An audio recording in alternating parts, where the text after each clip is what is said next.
आप सभी को मेरा नमस्ते है। मैं आप सबका हार्दिक स्वागत करती हूँ और आशा करती हूँ कि आप सभी लोग सुखी होंगे, स्वस्थ होंगे और प्रसन्न होंगे।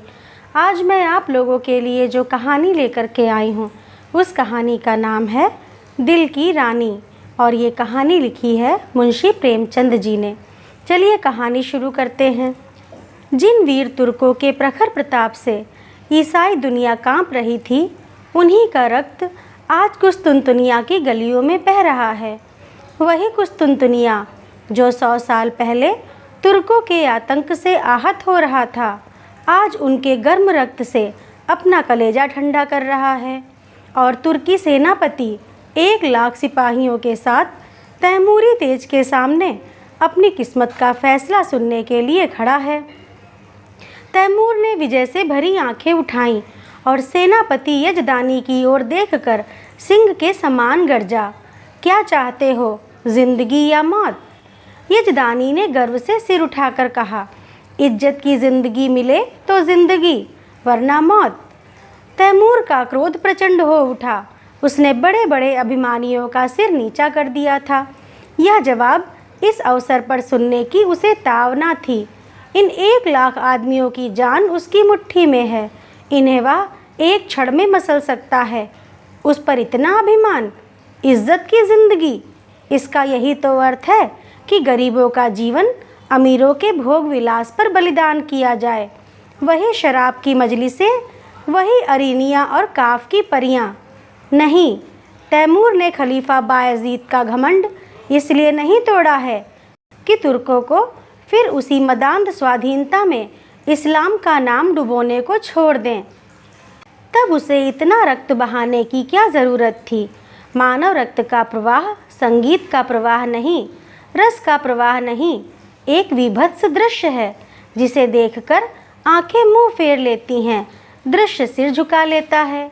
तैमूर हिंसक पशु नहीं है जो यह दृश्य देखने के लिए अपने जीवन की बाजी लगा दे। वह अपने शब्दों में धिक्कार भरकर बोला, जिसे तुम इज्जत की ज़िंदगी कहते हो वह गुनाह और जहन्नुम की ज़िंदगी है। यजदानी को तैमूर से दया या क्षमा की आशा न थी। उसकी या उसके योद्धाओं की जान किसी तरह नहीं बच सकती।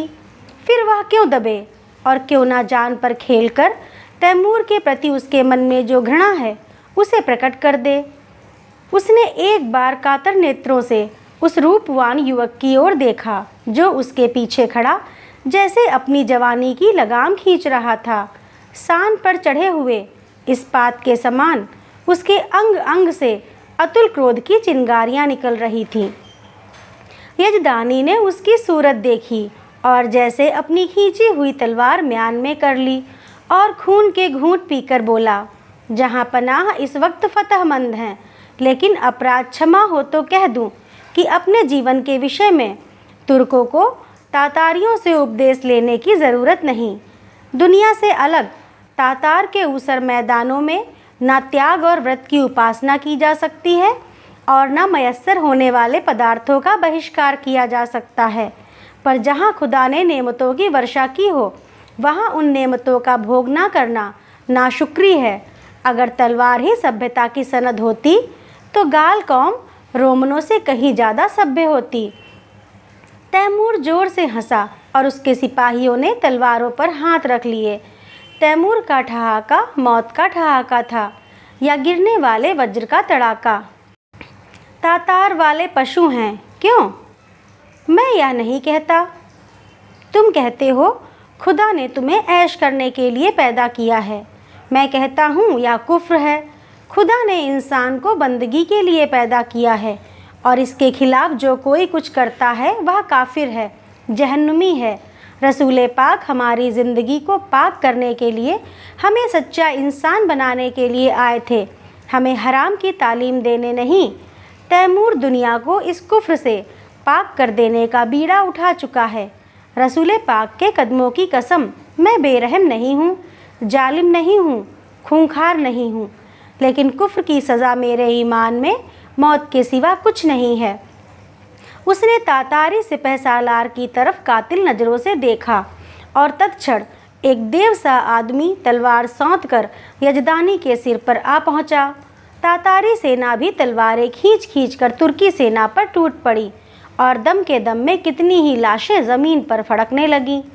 सहसा वही रूपवान युवक जो यज़दानी के पीछे खड़ा था आगे बढ़कर तैमूर के सामने आया और जैसे मौत को अपनी दोनों बंधी हुई मुट्ठियों में मसलता हुआ बोला, ऐ अपने आप को मुसलमान कहने वाले बादशाह, क्या यही वह इस्लाम है जिसकी तबलीग का तूने बीड़ा उठाया है? इस्लाम की यही तालीम है कि तू उन बहादुरों का इस बेदर्दी से खून बहाए जिन्होंने इसके सिवा कोई गुनाह नहीं किया कि अपने खलीफा और मुल्क की हिमायत की। चारों तरफ सन्नाटा छा गया। एक युवक जिसकी अभी मसें भी ना भीगी थीं, तैमूर जैसे तेजस्वी बादशाह का इतने खुले हुए शब्दों में तिरस्कार करे और उसकी ज़बान तालू से ना खिंचवा ली जाए। सभी स्तंभित हो रहे थे और तैमूर सम्मोहित सा बैठा उस युवक की ओर ताक रहा था।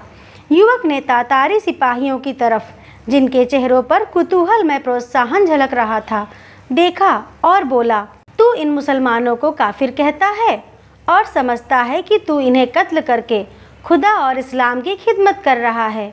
मैं तुमसे पूछता हूँ, अगर वह लोग जो खुदा के सिवा और किसी के सामने सिजदा नहीं करते, रसूल पाक को अपना रहबर समझते हैं, मुसलमान नहीं हैं तो कौन मुसलमान है?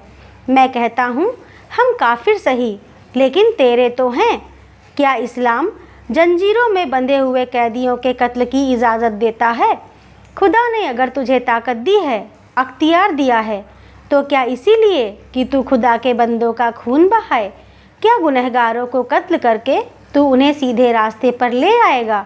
तूने कितनी बेरहमी से 70,000 बहादुर तुर्कों को धोखा देकर सुरंग से उड़वा दिया और उनके मासूम बच्चों और निरपराध स्त्रियों को अनाथ कर दिया। तुझे कुछ अनुमान है? क्या यही कारनामे हैं जिन पर तू अपने मुसलमान होने का गर्व करता है? क्या इसी कत्ल, खून और बहते दरिया से तू दुनिया में अपना नाम रोशन करेगा?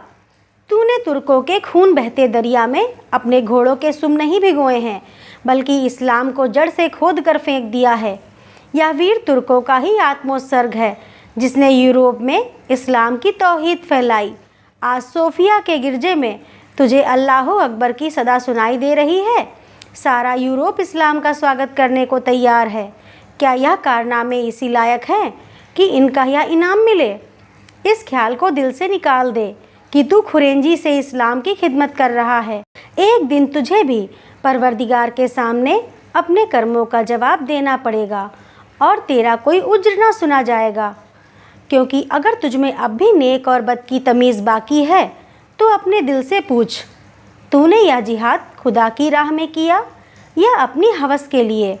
और मैं जानता हूँ तुझे जो जवाब मिलेगा वह तेरी गर्दन शर्म से झुका देगा। खलीफा अभी सिर झुकाए ही था कि यजदानी ने कांपते हुए शब्दों में अर्ज की, जहाँ पनाह, यह गुलाम का लड़का है, इसके दिमाग में कुछ फितूर है।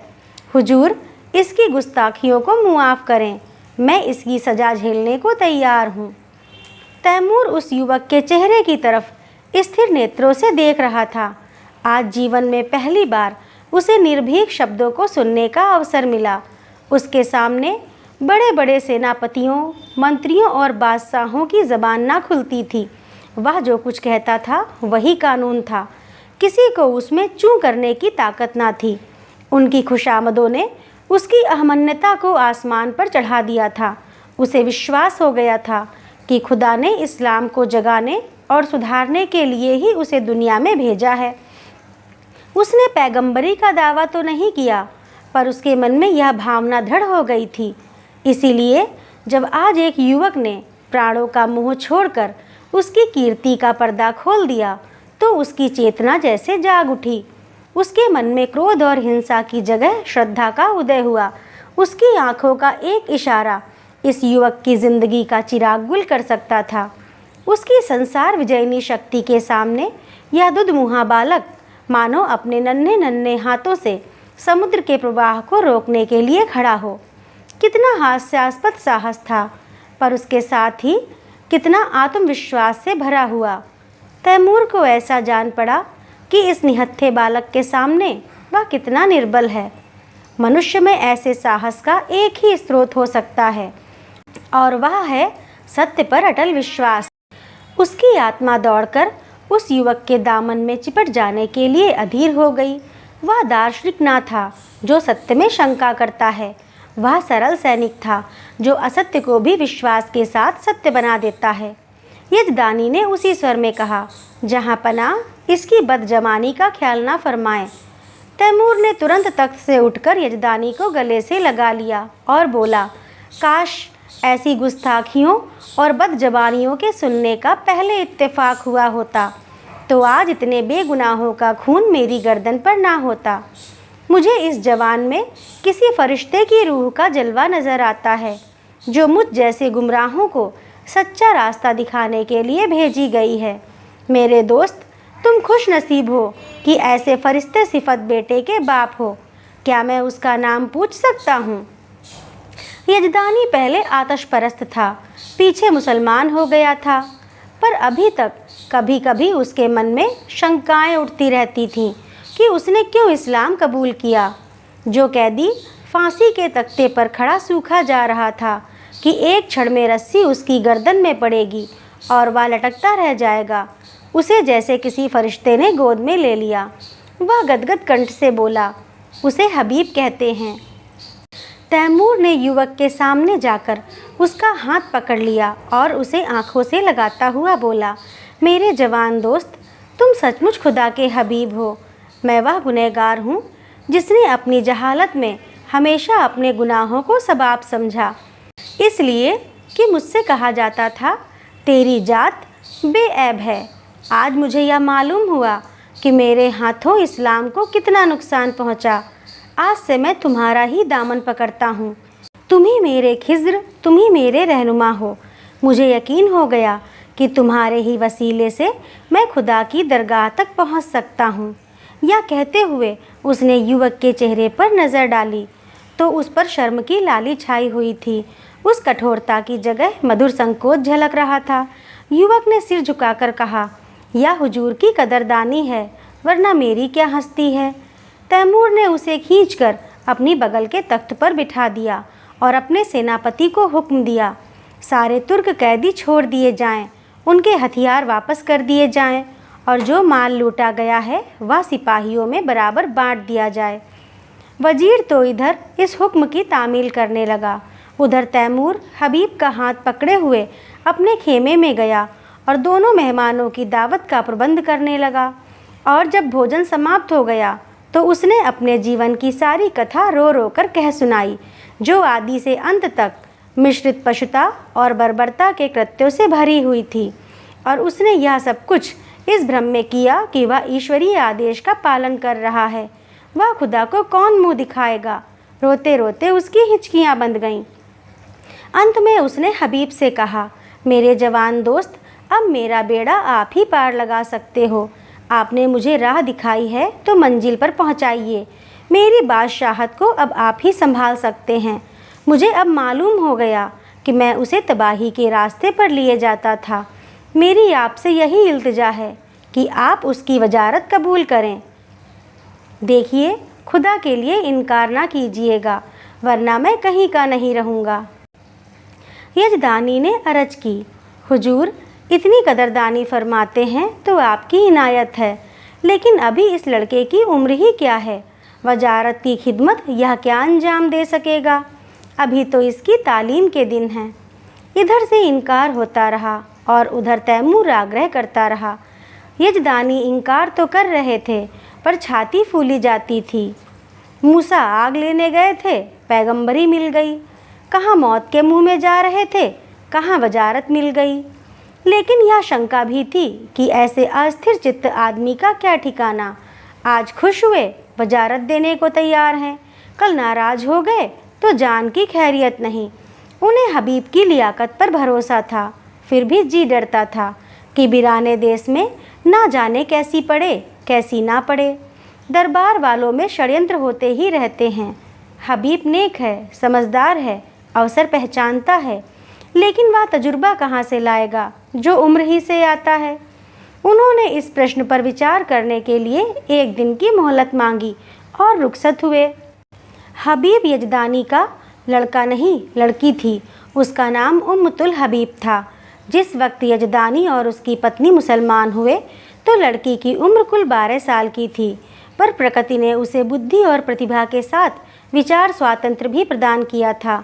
वह जब तक सत्यासत्य की परीक्षा ना कर लेती कोई बात स्वीकार ना करती। माँ बाप के धर्म परिवर्तन से उसे अशांति तो हुई, पर जब तक इस्लाम का अच्छी तरह अध्ययन ना कर ले वह केवल माँ बाप को खुश करने के लिए इस्लाम की दीक्षा नहीं ले सकती थी। माँ बाप भी उस पर किसी तरह का दबाव ना डालना चाहते थे। जैसे उन्हें अपने धर्म को बदल देने का अधिकार है, वैसे ही उसे अपने धर्म पर आरूढ़ रहने का भी अधिकार है। लड़की को संतोष हुआ, लेकिन उसने इस्लाम और जरतुस्ते धर्म दोनों ही का तुलनात्मक अध्ययन आरंभ किया और पूरे 2 साल के अन्वेषण और परीक्षण के बाद उसने भी इस्लाम की दीक्षा ले ली। माता पिता फूले ना समाये। लड़की उनके दबाव से मुसलमान नहीं हुई है, बल्कि स्वेच्छा से, स्वाध्याय से और ईमान से। 2 साल तक उन्हें जो शंका घेरे रहती थी वह मिट गई। यजदानी के कोई पुत्र ना था और उस युग में जबकि आदमी की तलवार ही सबसे बड़ी अदालत थी, पुत्र का ना रहना संसार का सबसे बड़ा दुर्भाग्य था। यजदानी बेटे का अरमान बेटी से पूरा करने लगा। लड़कों ही की भांति उसकी शिक्षा दीक्षा होने लगी। वह बालकों कैसे कपड़े पहनती, घोड़े पर सवार होती, शस्त्र विद्या सीखती और अपने बाप के साथ अक्सर खलीफा बायजीद के महलों में जाती और राजकुमारी के साथ शिकार खेलने जाती। इसके साथ ही वह दर्शन, काव्य, विज्ञान और अध्यात्म का भी अभ्यास करती थी।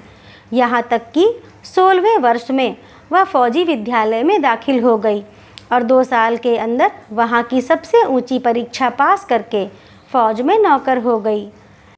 शस्त्र विद्या और सेना संचालन कला में इतनी निपुण थी और खलीफा बायजीद उसके चरित्र से इतना प्रसन्न था कि पहले ही पहल उसे 1000 मनसब मिल गया। ऐसी युवती के चाहने वालों की क्या कमी। उसके साथ के कितने ही अफसर, राज परिवार के कितने ही युवक उस पर प्राण देते थे, पर कोई उसकी नज़रों में ना जचता था। नित्य ही निकाह के पैगाम आते थे, पर वह हमेशा इनकार कर देती थी। वैवाहिक जीवन ही से उसे अरुचि थी कि युवतियाँ कितने अरमानों से ब्याह कर लाई जाती हैं और फिर कितने निरादर से महलों में बंद कर दी जाती हैं। उनका भाग्य पुरुषों की दया के अधीन है। अक्सर ऊंचे घरानों की महिलाओं से उसको मिलने जुलने का अवसर मिलता था। उनके मुख से उनकी करुण कथा सुनकर वह वैवाहिक पराधीनता से और भी घृणा करने लगती थी और यजदानी उसकी स्वाधीनता में बिल्कुल बाधा ना देता था। लड़की स्वाधीन है, उसकी इच्छा हो विवाह करे या कुंवारी रहे, वह अपनी आप मुख्तार है। उसके पास पैगाम आते तो वह साफ जवाब दे देता, मैं इस बारे में कुछ नहीं जानता, इसका फैसला वही करेगी। यद्यपि एक युवती का पुरुष वेश में रहना, युवकों से मिलना जुलना समाज में आलोचना का विषय था, पर यजदानी और उसकी स्त्री दोनों ही को उसके सतीत्व पर विश्वास था। हबीब के व्यवहार और आचार में उन्हें कोई ऐसी बात नज़र न आती थी जिससे उन्हें किसी तरह की शंका होती। यौवन की आंधी और लालसाओं के तूफान में वह 24 वर्ष की वीर बाला अपने हृदय की संपत्ति लिए अटल और अजय खड़ी थी, मानो सभी युवक उसके सगे भाई हैं। कुस्तुनतुनिया में कितनी खुशियां मनाई गईं, हबीब का कितना सम्मान और स्वागत हुआ, उसे कितनी बधाइयाँ मिली, यह सब लिखने की बात नहीं। शहर तबाह हुआ जाता था। संभव था आज उसके महलों और बाजारों से आग की लपटें निकलती होती। राज्य और नगर को उस कल्पनातीत विपत्ति से बचाने वाला आदमी कितने आदर, प्रेम, श्रद्धा और उल्लास का पात्र होगा, इसकी तो कल्पना भी नहीं की जा सकती। उस पर कितने फूलों और कितने लाल जवाहरों की वर्षा हुई, इसका अनुमान तो कोई कवि ही कर सकता है। और नगर की महिलाएं हृदय के अक्षय भंडार से असीसे निकाल निकाल कर उस पर लुटाती थीं और गर्व से फूली हुई उसका मुंह निहार कर अपने को धन्य मानती थीं। उसने देवियों का मस्तक ऊंचा कर दिया था। रात को तैमूर के प्रस्ताव पर विचार होने लगा। सामने गद्देदार कुर्सी पर यजदानी था, सौम्य, विशाल और तेजस्वी। उसकी दाहिनी तरफ उसकी पत्नी थी, ईरानी लिबास में, आंखों में दया और विश्वास की ज्योति भरे हुए। बाईं तरफ उम्मतुल हबीब थी, जो उस समय रमणी रेश में मोहिनी बनी हुई थी, ब्रह्मचर्य के तेज से दीप्त। यजदानी ने प्रस्ताव का विरोध करते हुए कहा, मैं अपनी तरफ से कुछ नहीं कहना चाहता, लेकिन यदि मुझे सलाह देने का अधिकार है तो मैं स्पष्ट कहता हूँ कि तुम्हें इस प्रस्ताव को कभी स्वीकार ना करना चाहिए। तैमूर से यह बात बहुत दिन तक छिपी नहीं रह सकती कि तुम क्या हो। उस वक्त क्या परिस्थिति होगी मैं नहीं कह सकता, और यहाँ इस विषय में जो कुछ टीकाएँ होंगी वह तुम मुझसे ज़्यादा जानती हो।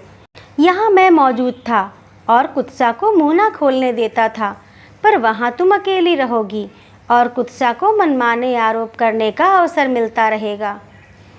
उसकी पत्नी स्वेच्छा को इतना महत्व न देना चाहती थी। बोली, मैंने सुना है तैमूर निगाहों का अच्छा आदमी नहीं है। मैं किसी तरह तुझे ना जाने दूंगी। कोई बात हो जाए तो सारी दुनिया हंसे। यूं ही हंसने वाले क्या कम हैं?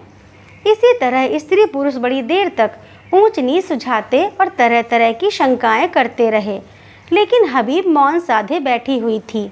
यजदानी ने समझा हबीब भी उनसे सहमत है। इनकार की सूचना देने के लिए ही था कि हबीब ने पूछा, आप तैमूर से क्या कहेंगे? यही जो यहाँ तय हुआ। मैंने तो अभी कुछ नहीं कहा। मैंने तो समझा तुम भी हमसे सहमत हो। जी नहीं, आप उनसे जाकर कह दें, मैं स्वीकार करती हूँ। माता ने छाती पर हाथ रखकर कहा, यह क्या गजब करती हो बेटी, सोच तो दुनिया क्या कहेगी। यजदानी भी सिर थामकर बैठ गए, मानो हृदय में गोली लग गई हो। मुंह से एक शब्द भी ना निकला। हबीब त्योरियों पर बल डालकर बोली, अम्मी जान, मैं आपके हुक्म से जौ भर भी मुंह नहीं फेरना चाहती। आपको पूरा अख्तियार है, मुझे जाने दें या ना दें, लेकिन मुल्क की खिदमत का ऐसा मौका शायद मुझे ज़िंदगी में फिर ना मिले।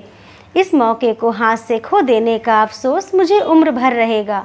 मुझे यकीन है कि अमीर तैमूर को मैं अपनी दियानत, बेगर्जी और सच्ची वफादारी से इंसान बना सकती हूँ, और शायद उसके हाथों खुदा के बंदों का खून इतनी कसरत से ना बहे। वह दिलेर है मगर बेरहम नहीं। कोई दिलेर आदमी बेरहम नहीं हो सकता। उसने अब तक जो कुछ किया है मजहब के अंधे जोश में किया है। आज खुदा ने मुझे वह मौका दिया है कि मैं उसे दिखा दूं कि मजहब खिदमत का नाम है, लूट और कत्ल का नहीं।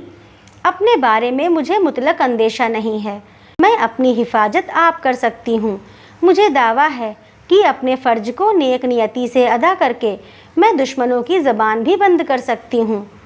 और मान लीजिए मुझे नाकामी भी हो तो क्या सच्चाई और हक के लिए कुर्बान हो जाना ज़िंदगी की सबसे शानदार फतह नहीं है? अब तक मैंने जिस उसूल पर ज़िंदगी बसर की है उसने मुझे धोखा नहीं दिया, और उसी के फैज़ से आज मुझे यह दर्जा हासिल हुआ है जो बड़े बड़ों के लिए ज़िंदगी का ख्वाब है। मेरे आजमाए हुए दोस्त मुझे कभी धोखा नहीं दे सकते। तैमूर पर मेरी हकीकत खुल भी जाए तो क्या खौफ, मेरी तलवार मेरी हिफाजत कर सकती है। शादी पर मेरा ख्याल आपको मालूम है। अगर मुझे कोई ऐसा आदमी मिलेगा जिसे मेरी रूह कबूल करती हो, जिसकी जात अपनी हस्तीक को खोकर मैं अपनी रूह को ऊंचा उठा सकूं, तो मैं उसके कदमों पर गिरकर अपने को उसको नज़र कर दूंगी। यजदानी ने खुश होकर बेटी को गले लगा लिया। उसकी स्त्री इतनी जल्दी आश्वस्त ना हो सकी। वह किसी तरह बेटी को अकेले ना छोड़ेगी, उसके साथ वह भी जाएगी। कई महीने गुजर गए। युवक हबीब तैमूर का वजीर है, लेकिन वास्तव में वही बादशाह है।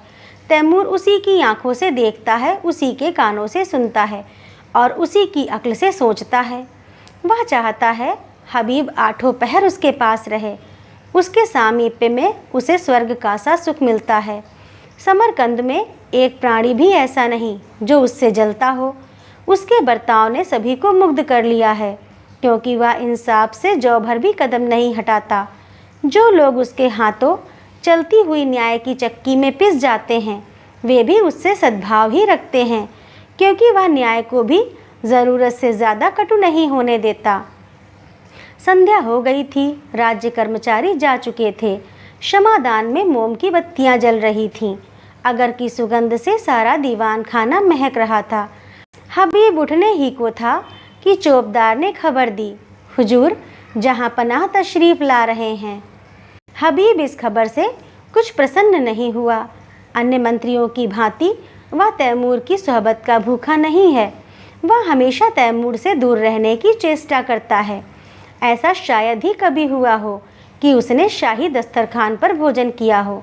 तैमूर की मजलिसों में भी वह कभी शरीक नहीं होता। उसे जब शांति मिलती है तब एकांत में अपनी माता के पास बैठकर दिन भर का माजरा उससे कहता है और वह उस पर अपनी पसंद की मुहर लगा देती है। उसने द्वार पर जाकर तैमूर का स्वागत किया। तैमूर ने मसनद पर बैठते हुए कहा, मुझे ताज्जुब होता है कि तुम इस जवानी में जाहिदों की सी जिंदगी कैसे बसर करते हो हबीब। खुदा ने तुम्हें वह हुस्न दिया है कि हसीन से हसीन नाजनीन भी तुम्हारी माशूक बनकर अपने को खुशनसीब समझेगी। मालूम नहीं तुम्हें खबर है या नहीं, जब तुम अपने मुश्की घोड़े पर सवार होकर निकलते हो तो समरकंद की खिड़कियों पर हजारों आंखें तुम्हारी एक झलक देखने के लिए मुंतजिर बैठी रहती हैं, पर तुम्हें किसी तरफ आंखें उठाते नहीं देखा। मेरा खुदा गवाह है, मैं कितना चाहता हूँ कि तुम्हारे कदमों के नक्शे पर चलूँ, पर दुनिया मेरी गर्दन नहीं छोड़ती। मैं चाहता हूँ जैसे तुम दुनिया में रहकर भी दुनिया से अलग रहते हो, वैसे ही मैं भी रहूं। लेकिन मेरे पास ना वह दिल है ना वह दिमाग। मैं हमेशा अपने आप पर, सारी दुनिया पर दांत पीसता रहता हूँ, जैसे मुझे हरदम खून की प्यास लगी रहती है जिसे तुम बुझने नहीं देते। और यह जानते हुए भी कि तुम जो कुछ करते हो उससे बेहतर कोई दूसरा नहीं कर सकता, मैं अपने गुस्से को काबू में नहीं कर सकता। तुम जिधर से निकलते हो मोहब्बत और रोशनी फैला देते हो। जिसको तुम्हारा दुश्मन होना चाहिए वह तुम्हारा दोस्त है। मैं जिधर से निकलता हूँ नफ़रत और शुबहा फैलाता हुआ निकलता हूँ। जिसे मेरा दोस्त होना चाहिए वह भी मेरा दुश्मन है। दुनिया में बस एक ही जगह है जहाँ मुझे आफियत मिलती है। अगर तुम मुझे समझते हो, यह ताज और तख्त मेरे रास्ते के रोड़े हैं, तो खुदा की कसम मैं आज इन पर लात मार दूं। मैं आज तुम्हारे पास यही दरख्वास्त लेकर आया हूँ कि तुम मुझे वह रास्ता दिखाओ जिससे मैं सच्ची खुशी पा सकूं। मैं चाहता हूँ तुम इसी महल में रहो ताकि मैं तुमसे सच्ची ज़िंदगी का सबक सीखूं। हबीब का हृदय धक से हो उठा। कहीं अमीर पर नारित्व का रहस्य खुल तो नहीं गया। उसकी समझ में न आया कि उसे क्या जवाब दे। उसका कोमल हृदय तैमूर की इस करुण आत्मग्लानि पर द्रवित हो गया। जिसके नाम से दुनिया कांपती है वह उसके सामने एक दयनीय प्राणी बना हुआ उससे प्रकाश की भिक्षा मांग रहा है। तैमूर की उस कठोर विकृत शुष्क हिंसात्मक मुद्रा में उसे एक स्निग्ध मधुर ज्योति दिखाई दी, मानो उसका जागृत विवेक भीतर से झांक रहा हो। उसे अपना स्थिर जीवन, जिसमें ऊपर उठने की स्मृति ही ना रही थी, इस विफल उद्योग के सामने तुच्छ जान पड़ा। उसने मुग्ध कंठ से कहा, हजूर इस गुलाम की इतनी कद्र करते हैं, यह मेरी खुशनसीबी है, लेकिन मेरा शाही महल में रहना मुनासिब नहीं। तैमूर ने पूछा, क्यों? इसलिए कि जहाँ दौलत ज़्यादा होती है वहाँ डाके पड़ते हैं, और जहाँ कद्र ज़्यादा होती है वहाँ दुश्मन भी ज़्यादा होते हैं। तुम्हारा भी कोई दुश्मन हो सकता है। मैं खुद अपना दुश्मन हो जाऊंगा। आदमी का सबसे बड़ा दुश्मन गुरूर है। तैमूर को जैसे कोई रत्न मिल गया। उसे अपनी मना तुष्टि का आभास हुआ। आदमी का सबसे बड़ा दुश्मन गरूर है। इस वाक्य को मन ही मन दोहराकर उसने कहा, तुम मेरे काबू में कभी ना आओगे हबीब। तुम वह परिंदा हो जो आसमान में ही उड़ सकता है। उसे सोने के पिंजड़े में भी रखना चाहो तो फड़फड़ाता रहेगा। खैर, खुदा हाफिज। वह तुरंत अपने महल की ओर चला, मानो उस रत्न को सुरक्षित स्थान में रख देना चाहता हो। यह वाक्य पहली बार उसने ना सुना था, पर आज इससे जो ज्ञान, जो आदेश, जो सत्प्रेरणा उसे मिली वह कभी ना मिली थी। इस्तखर के इलाके से बगावत की खबर आई है। हबीब को शंका है कि तैमूर वहां पहुंचकर कहीं कत्लेआम ना कर दे। वह शांतिमय उपायों से इस विद्रोह को ठंडा करके तैमूर को दिखाना चाहता है कि सद्भावना में कितनी शक्ति है। तैमूर उसे इस मुहिम पर नहीं भेजना चाहता, लेकिन हबीब के आग्रह के सामने बेबस है। हबीब को जब और कोई युक्ति ना सूझी तो उसने कहा, गुलाम के रहते हुए हुजूर अपनी जान खतरे में डाले या नहीं हो सकता। तैमूर मुस्कुराया, मेरी जान की तुम्हारी जान के मुकाबले में कोई हकीकत नहीं है हबीब। फिर मैंने तो कभी जान की परवाह नहीं की। मैंने दुनिया में कत्ल और लूट के सिवा और क्या यादगार छोड़ी।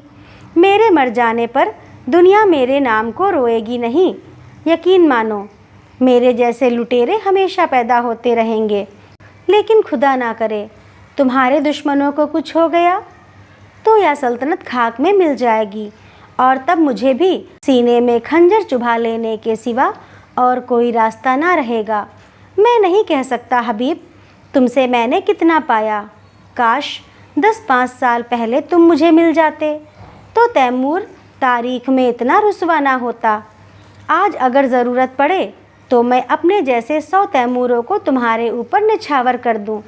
यही समझ लो कि मेरी रूह को अपने साथ लिए जा रहे हो। आज मैं तुमसे कहता हूँ हबीब कि मुझे तुमसे इश्क है। इसे मैं अब जान पाया हूँ, मगर इसमें क्या बुराई है कि मैं भी तुम्हारे साथ चलूँ। हबीब ने धड़कते हुए हृदय से कहा, अगर मैं आपकी ज़रूरत समझूंगा तो इत्तला दूंगा।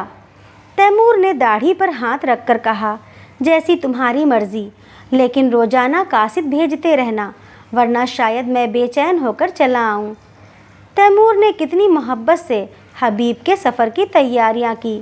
तरह तरह के आराम और तकल्लुफ़ की चीज़ें उसके लिए जमा की। उसको ही स्थान में यह चीज़ें कहाँ मिलेंगी।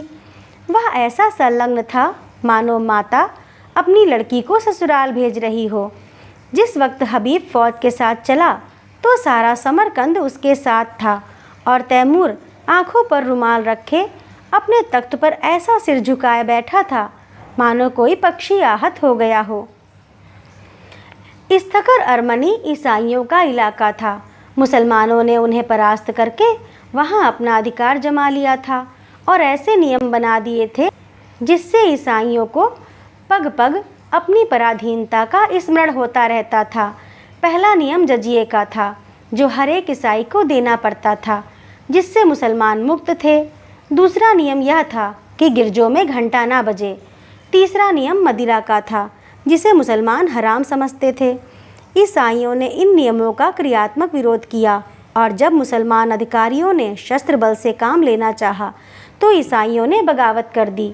मुसलमान सूबेदार को कैद कर लिया और किले पर सलीबी झंडा उड़ने लगा। हबीब को यहाँ आज दूसरा दिन है, पर इस समस्या को कैसे हल करे। उसका उदार हृदय कहता था, ईसाइयों पर इन बंधनों का कोई अर्थ नहीं। हर एक धर्म का समान रूप से आदर होना चाहिए, लेकिन मुसलमान इन कैदों को हटा देने पर कभी राजी ना होंगे, और यह लोग मान भी जाएं तो तैमूर क्यों मानने लगा। उसके धार्मिक विचारों में कुछ उदारता आई है, फिर भी वह इन कैदों को उठाना कभी मंजूर ना करेगा। लेकिन क्या वह ईसाइयों को सजा दे कि वे अपनी धार्मिक स्वाधीनता के लिए लड़ रहे हैं? जिसे वह सत्य समझता है उसकी हत्या कैसे करे? नहीं, उसे सत्य का पालन करना होगा, चाहे इसका नतीजा कुछ भी हो। अमीर समझेंगे मैं ज़रूरत से ज़्यादा बढ़ा जा रहा हूँ, कोई मुजायका नहीं। दूसरे दिन हबीब ने प्रातःकाल डंके की चोट ऐलान कराया, जजिया माफ़ किया गया, शराब और घंटों पर कोई कैद नहीं है। मुसलमानों में तहलका पड़ गया, या कुफ्र है, हराम परस्ती है। अमीर तैमूर ने जिस इस्लाम को अपने खून से सींचा, उसकी जड़ उन्हीं के वजीर हबीब पाशा के हाथों खुद रही है। पासा पलट गया, शाही फौज मुसलमानों से जा मिली।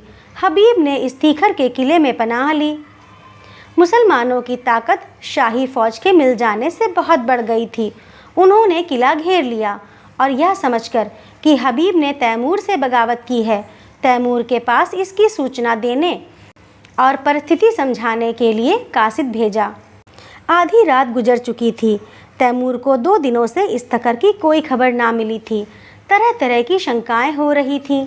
मन में पछतावा हो रहा था कि उसने क्यों हबीब को अकेले जाने दिया। माना कि वह बड़ा नीति कुशल है, पर बगावत कहीं जोर पकड़ गई तो मुट्ठी भर आदमियों से वह क्या कर सकेगा। और बगावत यकीनन जोर पकड़ेगी। वहाँ के ईसाई बला के सरकश हैं। जब उन्हें मालूम होगा कि तैमूर की तलवार में जंग लग गया है और उसे अब महलों की ज़िंदगी पसंद है, तो उनकी हिम्मत दूनी हो जाएगी। हबीब कहीं दुश्मनों से घिर गया तो बड़ा गजब हो जाएगा। उसने अपने जानू पर हाथ मारा और पहलू बदलकर अपने ऊपर झुझलाया। वह इतना पस्त हिम्मत क्यों हो गया? क्या उसका तेज और शौर्य उससे विदा हो गया? जिसका नाम सुनकर दुश्मन में कंपन पड़ जाता था, वह आज अपना मुंह छिपाकर महलों में बैठा हुआ है। दुनिया की आंखों में इसका यही अर्थ हो सकता है कि तैमूर अब मैदान का शेर नहीं, कालीन का शेर हो गया। हबीब फरिश्ता है जो इंसान की बुराइयों से वाकिफ नहीं, जो रहम और साफ दिली और बेगर्जी का देवता है। वह क्या जाने इंसान कितना शैतान हो सकता है। अमन के दिनों में तो ये बातें कौम और मुल्क को तरक्की के रास्ते पर ले जाती हैं, पर जंग में जबकि शैतानी जोश का तूफान उठता है, इन खुशियों की गुंजाइश नहीं। उस वक्त तो उसी की जीत होती है जो इंसानी खून का रंग खेले, खेतों खलिहानों को जलाए, जंगलों को बसाए और बस्तियों को वीरान करे। अमन का कानून जंग के कानून से जुदा है। सहसा चौबदार ने इस्तकर से एक कासिद के आने की खबर दी। कासिद ने जमीन चूमी और एक किनारे अदब से खड़ा हो गया। तैमूर का रोब ऐसा छा गया कि जो कुछ कहने आया था वह भूल गया। तैमूर ने त्योरियां चढ़ाकर पूछा, क्या खबर लाया है? 3 दिन के बाद आया भी तो इतनी रात गए। कासिद ने फिर जमीन चूमी और बोला, खुदाबंद, वजीर साहब ने जजिया मुआफ़ कर दिया। तैमूर गरज उठा, क्या कहता है? जजिया माफ़ कर दिया?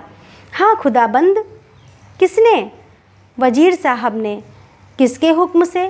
अपने हुक्म से हुजूर। और हुजूर शराब का भी हुक्म दे दिया? गिरजों में घंटे बजाने का भी हुक्म हो गया है। और खुदाबंद ईसाइयों से मिलकर मुसलमानों पर हमला कर दिया। तो मैं क्या करूं? हुजूर हमारे मालिक हैं, अगर हमारी कुछ मदद ना हुई तो वहाँ एक मुसलमान भी जिंदा ना बचेगा। हबीब पाशा इस वक्त कहाँ है? इस थकर के किले में हुजूर। और मुसलमान क्या कर रहे हैं? हमने ईसाइयों को किले में घेर लिया है। उन्हीं के साथ हबीब को भी? हाँ हुजूर, वह हुजूर से बागी हो गए और इसीलिए मेरे वफादार इस्लाम के खादिमों ने उन्हें कैद कर रखा है। मुमकिन है मेरे पहुँचते पहुँचते उन्हें कत्ल भी कर दें। बस ज़ात दूर हो जा मेरे सामने से। मुसलमान समझते हैं हबीब मेरा नौकर है और मैं उसका आका हूँ। यह गलत है, झूठ है। इस सल्तनत का मालिक हबीब है, तैमूर उसका अदना गुलाम है।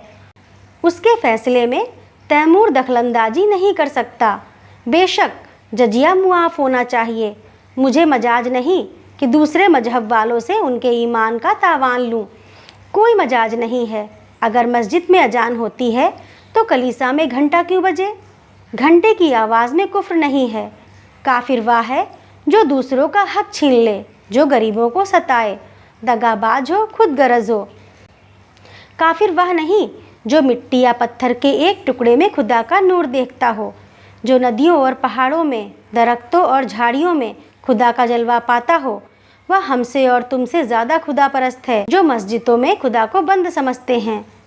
तू समझता है मैं कुफ्र बक रहा हूँ? किसी को काफिर समझना ही कुफ्र है। हम सब खुदा के बंदे हैं, सब। बस जा और उन बागी मुसलमानों से कह दे, अगर फ़ौरन मुहासरा ना उठा लिया तो तैमूर क़यामत की तरह आ पहुँचेगा। कासिद हद बुद्धि सा खड़ा ही था कि बाहर खतरे का बिगुल बज उठा और फ़ौजें किसी समर यात्रा की तैयारी करने लगीं। तीसरे दिन तैमूर इस्तकर पहुँचा तो किले का मुहासरा उठ चुका था। किले की तोपों ने उसका स्वागत किया। हबीब ने समझा तैमूर ईसाइयों को सजा देने आ रहा है। ईसाइयों के हाथ पांव फूले हुए थे, मगर हबीब मुकाबले के लिए तैयार था। ईसाइयों के स्वप्न की रक्षा में यदि जान भी जाए तो कोई गम नहीं। इस मामले पर किसी तरह का कोई समझौता नहीं हो सकता। तैमूर अगर तलवार से काम लेना चाहता है तो उसका जवाब तलवार से दिया जाएगा। मगर यह क्या बात है? शाही फौज सफ़ेद झंडा दिखा रही है। तैमूर लड़ने नहीं सुलह करने आया है।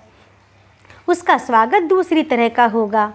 ईसाई सरदारों को साथ लिए हबीब किले के बाहर निकला। तैमूर अकेला घोड़े पर सवार चला आ रहा था। हबीब घोड़े से उतरकर आदाब बजा लाया। तैमूर घोड़े से उतर पड़ा और हबीब का माथा चूम लिया और बोला, मैं सब सुन चुका हूँ हबीब, तुमने बहुत अच्छा किया और वही किया जो तुम्हारे सिवा दूसरा नहीं कर सकता था। मुझे जजिया लेने का या ईसाइयों से मजहबी हक छीनने का कोई मजाज ना था। मैं आज दरबार करके इन बातों की तस्दीक कर दूंगा और तब मैं एक ऐसी तजवीज़ बताऊंगा जो कई दिन से मेरे जेहन में आ रही है और मुझे उम्मीद है कि तुम उसे मंजूर कर लोगे। मंजूर करना पड़ेगा। हबीब के चेहरे का रंग उड़ रहा था। कहीं हकीकत तो खुल नहीं गई। वह क्या तजवीज़ है? उसके मन में खलबली पड़ गई। तैमूर ने मुस्कुराकर पूछा, तुम मुझसे लड़ने को तैयार थे? हबीब ने शर्माते हुए कहा, हक के सामने अमीर तैमूर की भी कोई हकीकत नहीं। बेशक बेशक, तुम में फरिश्तों का दिल है तो शेरों की हिम्मत भी है, लेकिन अफसोस यही है कि तुमने यह गुमान ही क्यों किया कि तैमूर तुम्हारे फैसले को मनसूख कर सकता है। यह तुम्हारी जात है जिसने मुझे बतलाया है कि सल्तनत किसी आदमी की जायदाद नहीं है, बल्कि एक ऐसा दरख्त है जिसकी हर एक शाख और पत्ती एक सी खुराक पाती है। दोनों किले में दाखिल हुए। सूरज डूब चुका था। आन की आन में दरबार लग गया और उसमें तैमूर ने ईसाइयों के धार्मिक अधिकारों को स्वीकार किया। चारों तरफ से आवाज़ आई, खुदा हमारे शहंशाह की उम्र दराज करे। तैमूर ने उसी सिलसिले में कहा, दोस्तों, मैं इस दुआ का हकदार नहीं हूँ। जो चीज़ मैंने आपसे जबरन ली थी उसे आपको वापस देकर मैं दुआ का काम नहीं कर रहा हूँ। इससे कहीं ज़्यादा मुनासिब यह है कि आप मुझे लानत दें कि मैंने इतने दिनों तक आपके हक़ों से आपको महरूम रखा। चारों तरफ से आवाज़ आई, मरहबा मरहबा। दोस्तों, उन हक़ों के साथ साथ मैं आपकी सल्तनत भी आपको वापस करता हूँ, क्योंकि खुदा की निगाह में सभी इंसान बराबर हैं और किसी कौम या शख्स को दूसरी कौम पर हुकूमत करने का अख्तियार नहीं है। आज से आप अपने बादशाह हैं। मुझे उम्मीद है आप भी मुस्लिम आबादी को उसके जायज़ हक़ों से महरूम ना करेंगे। मगर कभी ऐसा मौका आए कि कोई जाबिर कौम आपकी आज़ादी छीनने की कोशिश करे तो तैमूर आपकी मदद करने को हमेशा तैयार रहेगा। किले में जश्न ख़त्म हो चुका है। उमरा और हुक्काम रुखसत हो चुके हैं। दीवाने खास में सिर्फ तैमूर और हबीब रह गए हैं। हबीब के मुख पर आज स्मित हास्य की छटा है जो सदैव गंभीरता के नीचे दबी रहती थी। आज उसके कपोलों पर जो लाली, आँखों में जो नशा, अंगों में जो चंचलता है, वह और कभी नज़र ना आई थी। वह कई बार तैमूर से शोखियाँ कर चुका है, कई बार हंसी कर चुका है। उसकी युवती चेतना पद और अधिकार को भूल कर चहकती फिरती है। सहसा तैमूर ने कहा, हबीब, मैंने आज तक तुम्हारी हर एक बात मानी है। अब मैं तुमसे यह तजवीज़ करता हूँ जिसका मैंने जिक्र किया था, उसे तुम्हें कबूल करना पड़ेगा। हबीब ने धड़कते हुए हृदय से सिर झुकाकर कहा, फरमाइए। पहले वायदा करो कि तुम कबूल करोगे। मैं तो आपका ग़ुलाम हूँ। नहीं, तुम मेरे मालिक हो, मेरी ज़िंदगी की रोशनी हो। तुमसे मैंने जितना फैज पाया है उसका अंदाज़ा नहीं कर सकता। मैंने अब तक सल्तनत को अपनी ज़िंदगी की सबसे प्यारी चीज़ समझा था। इसके लिए मैंने वह सब कुछ किया जो मुझे ना करना चाहिए था। अपनों के खून से भी इन हाथों को दागदार किया, गैरों के खून से भी। मेरा काम अब ख़त्म हो चुका। मैंने बुनियाद जमा दी। इस पर महल बनाना तुम्हारा काम है। मेरी यही इल्तिजा है कि आज से तुम इस बादशाहत के अमीर हो जाओ, मेरी ज़िंदगी में भी और मरने के बाद भी। हबीब ने आकाश में उड़ते हुए कहा, इतना बड़ा बोझ, मेरे कंधे इतने मजबूत नहीं हैं। तैमूर ने दीन आग्रह के स्वर में कहा, नहीं मेरे प्यारे दोस्त, मेरी यह इल्तिजा माननी पड़ेगी। हबीब की आंखों में हंसी थी, अधरों पर संकोच। उसने आहिस्ता से कहा, मंजूर है। तैमूर ने प्रफुल्लित स्वर में कहा, खुदा तुम्हें सलामत रखे। लेकिन अगर आपको मालूम हो जाए कि हबीब एक कच्ची अक्ल की कुंवारी बालिका है तो वह मेरी बादशाहत के साथ मेरे दिल की भी रानी हो जाएगी। आपको बिल्कुल ताज्जुब नहीं हुआ? मैं जानता था कब से, जब तुमने पहली बार अपनी जालिम आँखों से मुझे देखा। मगर आपने छिपाया खूब, तुम्ही ने सिखाया। शायद मेरे सिवा यहाँ किसी को यह बात मालूम नहीं। आपने कैसे पहचान लिया? तैमूर ने मतवाली आँखों से देखकर कहा, यह ना बताऊँगा। यही हबीब तैमूर की बेगम हामिदा के नाम से मशहूर है। तो दोस्तों, कैसी लगी आप लोगों को यह कहानी? अगर अच्छी लगी हो तो लाइक करिए, शेयर करिए और ऐसी ही और कहानियों के लिए मेरे चैनल को सब्सक्राइब करिए। धन्यवाद।